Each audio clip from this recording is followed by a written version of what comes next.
Hey, good evening, everybody. John Pisanchik here. How are you? And I am excited about tonight. I've got Sarah Gretzinger here with me. We're going to interview her tonight. She's a dear friend from Canada. We met, I don't know, a few months ago. She has an incredible story, which she's going to share tonight. But she's just a expert marketer, expert networker, and just a wonderful person, generally speaking. Sarah, welcome. Hi, everybody. I am so happy to be here. John, thank you for allowing me to hang out in your space. This is networking, and I love that. Yeah.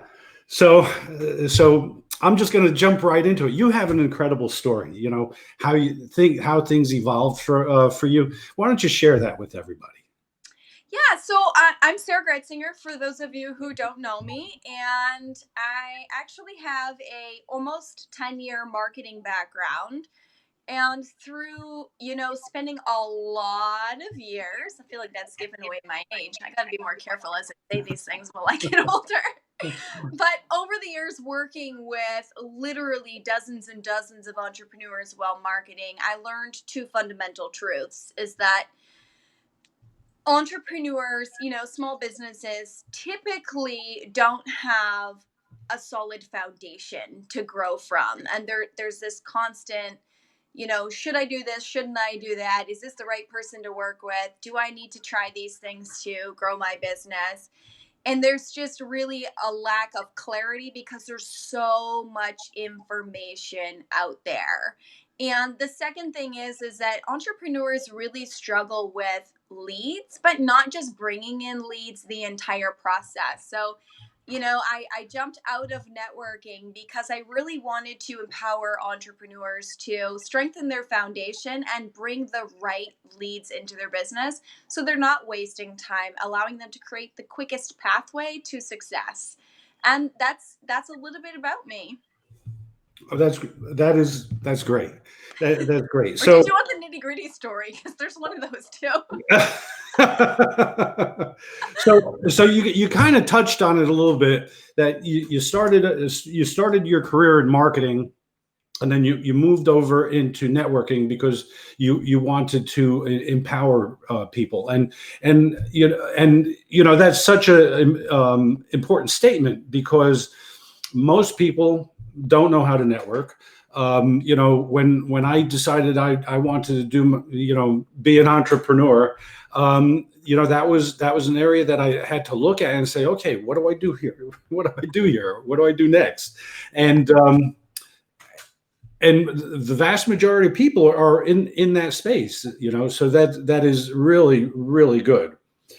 Um, so let me ask you this: why is networking so important to an entrepreneur?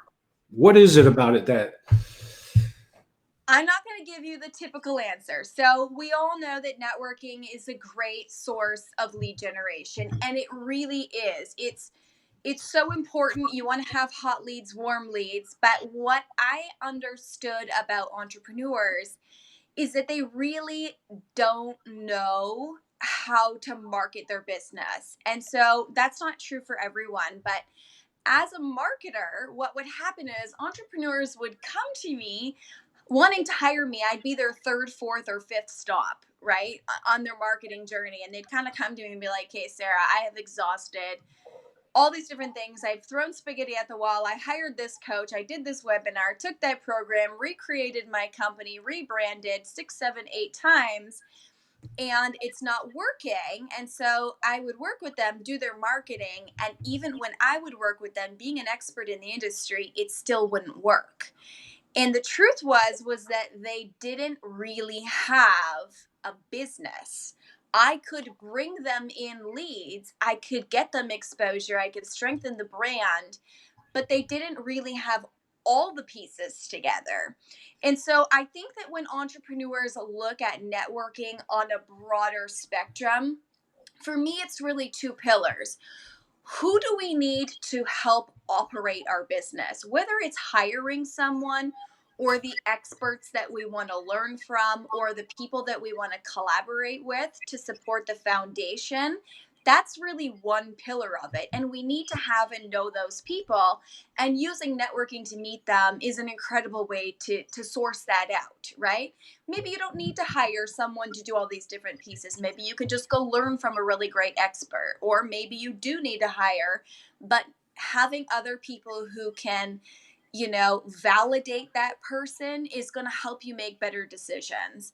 And then the other pillar being this hot lead, warm lead, right? You need to have both of them in your business. People are just like, I want to meet people and close the sale. And that's so great. But if you meet someone and close the sale and you don't have somebody else in the pipeline, you're going to run into huge problems because you want this consistent flow. And I always tell people, look at your business. If you don't have sales today, and you don't have sales tomorrow, and you don't have sales the next day, or you don't have sales, regularly each week, it's because you're not using networking effectively. Because when we are, we do end up with this proper, consistent flow of leads coming in. I hope that answers your question. Oh, absolutely, absolutely. Um, so, okay. So, I mean that's a wonderful answer. So let's now take a look at your group. You actually started a networking group. How did you go about starting that? So, truth be told, I started my networking group as a way to educate my own clients. And this is the true story. And I hate to say this because it's not one of these like big, super impactful stories that a lot of entrepreneurs have. But I got to be honest with you, with 52 clients, the amount of times that people would call me and be like, oh my God, Sarah, I have this really great idea for the business. And I'd go, what about your business plan? Like, what about the marketing plan? We just created that. It took us 22 hours. Like, I don't care about your great idea. I'm going to go do this, which was literally what happened every day. What do you think about this? Or I just signed up for that. And I'm like, please stay in this lane. Like, let's stay here, guys. Let's just try this out for a bit because the spaghetti isn't working.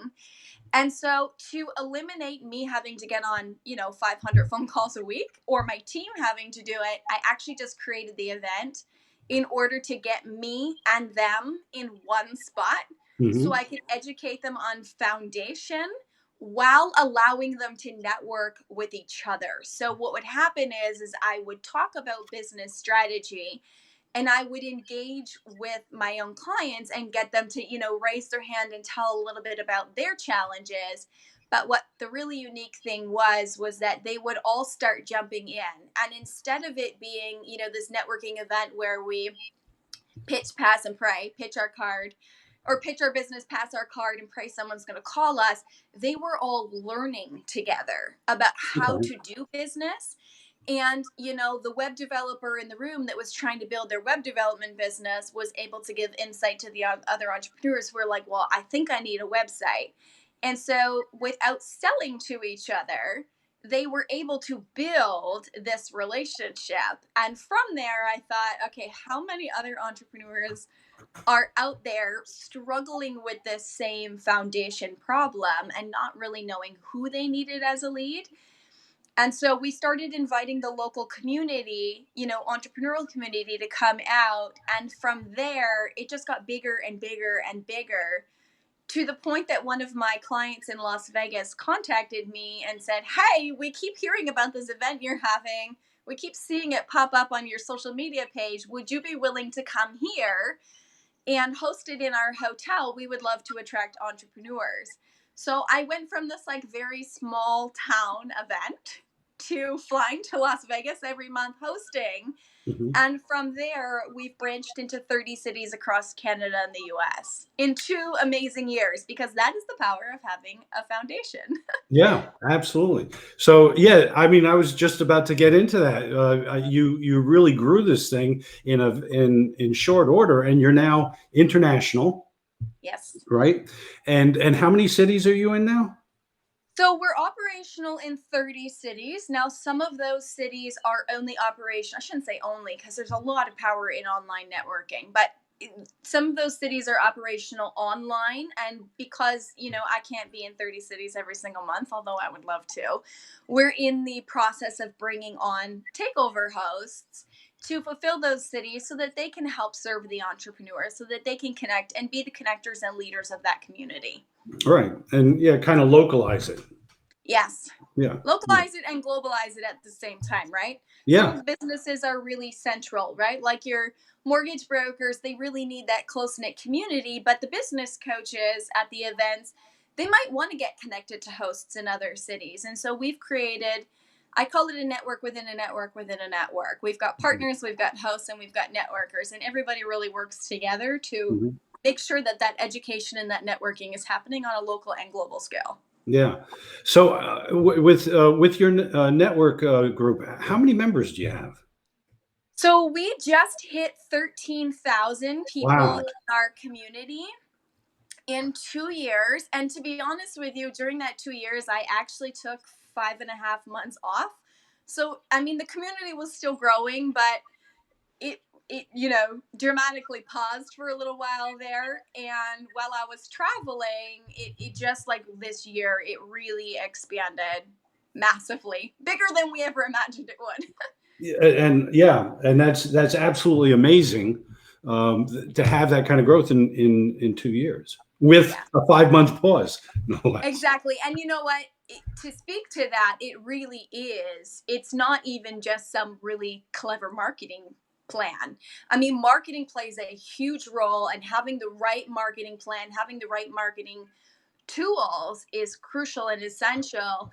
But the network has grown because of the power of networking, because of that connection piece and that education piece that we bring to the table. Yeah. Absolutely. And you're continually expanding. In fact, we're about We're to expanding. we're It's not just expanding me now, we're expanding. here in South Carolina, which I'm Yes. very excited about. Yeah. So, for those of you watching, I'm going to welcome John. John will be taking over our South Carolina division and chapter and getting connected with the entrepreneurs there. The brand new Facebook page just hit 100 likes today. Celebrate Hey. that. I don't know if you saw that. I was totally took a screenshot and celebrated it. My little happy dance in my head. But yeah, and so, it's just really incredible because as a host, it gives you the chance to help shape that community, to help shape that entrepreneurial community, but it also gives you a chance to teach people what you're an expert at, right? Mhm. While they teach you what they're experts at and you learn from them, they're also going to get the chance to learn from you and the speakers that come to the event. So, not to brag, but it's a great opportunity for people who are really just in this space of like, I don't know what to do. Like, it's not just show up and get leads. It's not show up and pass your business cards. It's let's learn Mhm. about each other, right? Right. Let's learn about how can I help you? How can you help me? And people get really stuck on this. They're like, I just want to sell. And I'm like, that's great. But this know like trust thing, I'm almost sick of saying it because it's just so common now. It's like breathing, like this is business. You have to know like and trust, and you're not going to get that by shoving your sale down my throat. So let's just spend the time and get to know each other, and this platform really is designed to create that atmosphere. Yeah. Yeah, and that's so true. The sales thing versus marketing versus networking. People turn off other people by just rolling into the sale. Yeah. You know. Yeah, I always, people will email me, and I always encourage, right? Before you go to a networking event, before you even sign up, you need to know your before, during, and after strategy. Okay? It's not just buy a ticket, show up, and like, here's my card, people. It doesn't work like that anymore. Like, people don't have an interest in that. But when I get emails from people that say, "Could you tell me the exact number of people at the event? This is what I'm trying to sell. Are my buyers there?" I'm like, you know what, it's just not the right platform for you, because you just know that they're going to do that. Go on Facebook, go find the event page, go message some of the attendees, get to know them, figure out who they are. That way, when you show up at the event, you've got some familiar faces, you've already had conversations, you've already felt out the community. And then, spend some time with them that night, and then, take them out of that space. And if they're the right person, then you're going to know and they're going to know, right? Right. Hmm. People will know if they're your client. And in reality, you want people coming to you saying, "Hey, John, you have what I need. Can you sign me up? Can you, book me? Can you enroll me? Whatever it is." And I'm a big fan of not selling to people. Here's the opportunity. Here's the information. People will know if it's right for them. And so I think that piece of networking is it's been a challenge for us to challenge the industry, right? Like, it's Yeah. not going to be done like this in our space. Yeah. Yeah. So I want to take this as an opportunity to tell people about what's the upcoming event. So Yes. to my South Carolina friends and people who might be in Kentucky and Georgia and Tennessee, we're going to hold an event in Greenville, South Carolina. It's going to be March 10th. It's going to be a marvelous event. Well, we're going to have speakers. The venue is still being planned. We're working on that. Yep, we're still planning that. So as soon as I get that information, I'll put that out. But I'm inviting everybody who is listening to this that's in the general area.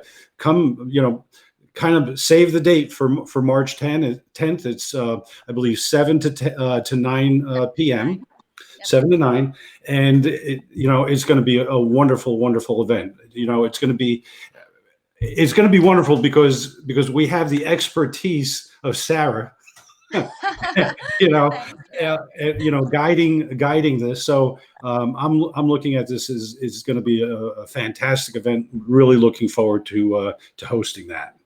And we're looking forward to having you on board and hanging out with you in Miami. Yes. Yes. Yeah, Traveling gypsy over here. Yeah, we're looking forward to that. Yep, definitely. Good. Okay. Well, I want to thank you for having me on here. Yeah, it was my pleasure. Before we go, is any last parting words of wisdom that you might want to leave us with? Do you not know me, John? I've always got words of wisdom. I think one of the biggest things that I really focus on with entrepreneurs, even outside of the networking space, but just from like, how do I move from where I am to where I want to be? First and foremost, you want to have the right people. Before you even do that, you need to have the vision, right? I always tell people, imagine if those napkins that you write on in the restaurant, or the boards that you create on your computer, or the pen and paper, wherever it was when you first sat down and were like, I'm going to create this business. Whatever that finished product looked like when you said one day, like, I'm going to create this, I'm going to do this, I call that the finished product. Business is a moving target. You'll get to where you want to be, and then you're going to go somewhere else. But imagine that finished piece. And whatever that is, I want you to think like that today, act like that today, behave like that today. Because what got you to where you are today is not going to get you here. So I always say, what got you here won't get you there. You need to continuously evolve as a person, and you need to continuously grow into that thought leader, into that founder, into that CEO, into that director. Whatever it is that you phrase yourself as, you need to act and behave that way. Otherwise, how do you become it? Like, it's not just going to poof and you're going to wake up in the morning and be that person one day.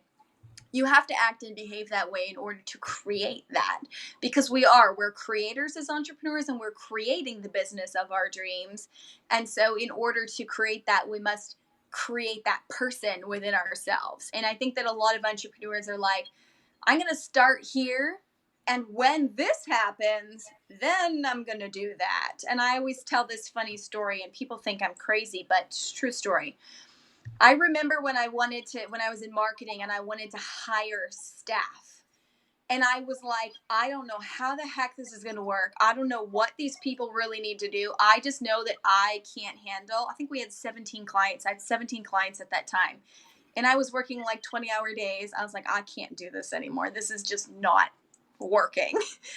And so I thought, like, okay, I'm going to go hire someone. So, of course, the first thing everybody does is they hire a virtual assistant or someone to do marketing. Like, it's a no-brainer. Every business owner does it. And I know if you're watching this, you're probably nodding your head. You're like, yeah, that was me. But, like, do you really know what you need from your marketing? And I didn't have a flipping clue what I needed from a virtual assistant.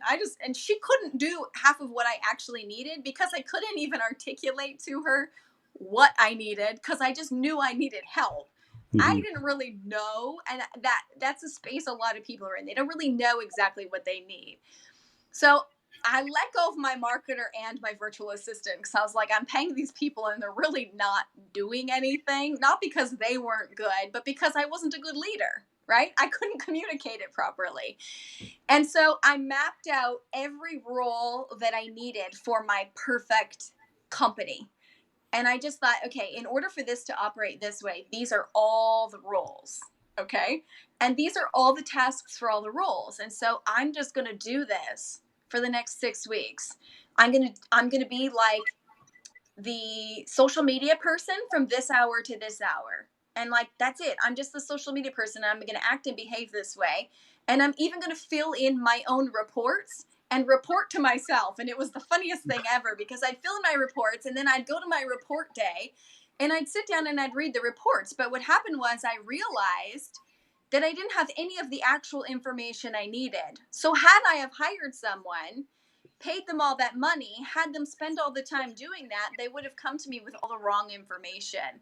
So by actually properly doing each task within the business and understanding how it really operated for success, not just how it operated, but how it operated for success, I knew exactly what I needed when I hired someone. And I think that that's like a huge piece. If you're going to use marketing software, or you're going to hire a social media person or a marketing team, the worst thing you can do is go and hire that person and not have an expectation. People come to me and say, oh, Sarah, I hired someone to do my marketing. That's amazing. What are they going to do? Oh, they're going to do my social media. Okay, but like, what are they going to do on your social? Well, they're going to post 3 times a week. I'm like, but about what? Well, about my business. I'm like, okay, but like, what about your business? They don't know, right? They don't really know what they need. And I think that this is a space that a lot of small businesses are just kind of like, how do I get out of this? Like, Right. how do I get out of this perpetual space of like, do I, don't I, do I, don't I? And I think Mhm. that strategy works really well to take people out of it and allow them to move into something else. I always say, keep the profit tasks to yourself. Mhm. Anything that generates profit, if you're good at it, keep that first and then hire like this person, right? That is like the least amount of work, most amount of time, or most amount of work, least amount of time, whichever, makes sense for your business. Get rid of that one first. And then you're going to do all 8 other jobs and you're going to do them really well and make sure that that's the right person and then bring on the next person and then the next and then the next. It operates better. Yeah. Okay, well, I can definitely relate to everything you said there. And for the social media thing, I actually have a solution to that, but that's a discussion for another time. I was trying to slowly, casually slide it in there. I was trying to like do like a gradual plug-in without going overboard. Yeah, no, I definitely have that solution. So okay, so thank you so much for You're joining. welcome. Thank you. You gave a wealth of information here. Always love to talk to you. You as well. Yeah, so thanks. Definitely we'll see you in Florida, and I'm looking forward to that too. And in South Carolina, I'll make my way there. Yeah. Oh, good. That would be great. All right. Have Have have a a good great night, everybody. have a great night. Thank you everybody for joining. Take care. Bye.